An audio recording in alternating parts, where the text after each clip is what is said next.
মই এতিয়া দুপৰীয়াৰ ভাত বনাব ধৰিলোঁ।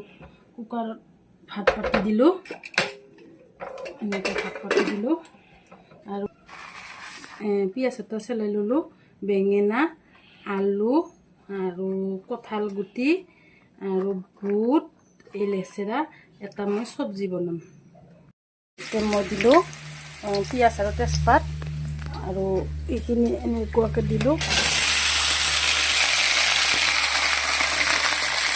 চব্জিটো মোৰ বেছিয়ে হৈ গ'ল, কাটোতে মানে এনেকুৱা হৈ যায়, বজাৰ কৰি আনিলেও মানে বেয়া হৈ যায়, যিটো নাখায় এনেকুৱা হৈ যায়।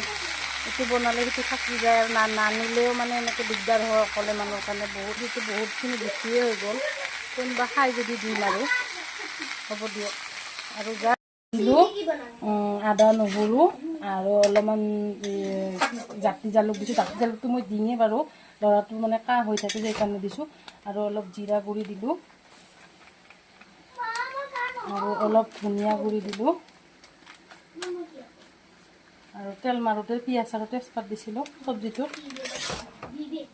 আৰু চব্জি এটা বনালোঁ আৰু দালি আছে বাৰু, দালিটো হৈ যাব। এনেকুৱাকৈ বনালোঁ, লাৰি কিনে এনেকুৱা ঢাকি দিলোঁ। কমচে কম 10 মিনিটমান এনেকুৱা লাৰি বস্তুটো গলাই ল'ম।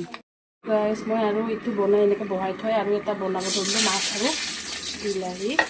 ইয়াতে দিলোঁ মই পিঁয়াজ আৰু দিলোঁ তেজপাত, তাৰপিছত জলকীয়া এটা ভাঙি দিলোঁ, কাটি ল'লোঁ হয়, ভাঙি দিলোঁ হ'ব দিছোঁ। তাৰপিছত দিলোঁ কাল জিৰা আৰু তাৰপিছত মানে বেছি নহয়, এনেই আৰু গ্ৰেভি টাইপৰ বনাম এনেকুৱাকৈ।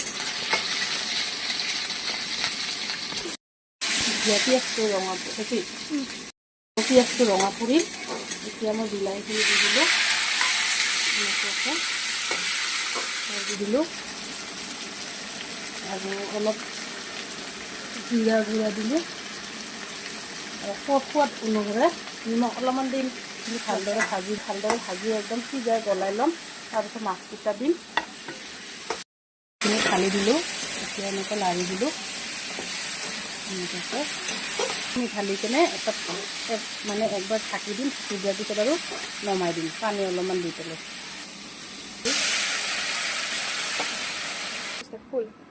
এতিয়া ঢাকি দিছিলোঁ যে, এতিয়া একবাৰ লাৰি দিওঁ, সিজিলে নে নাই চব্জিটো। বহুত গৰম দেই গাইছ। মাছ আৰু বিলাহীখিনি হৈ গ'ল আৰু এই চব্জিটোও হৈ গ'ল।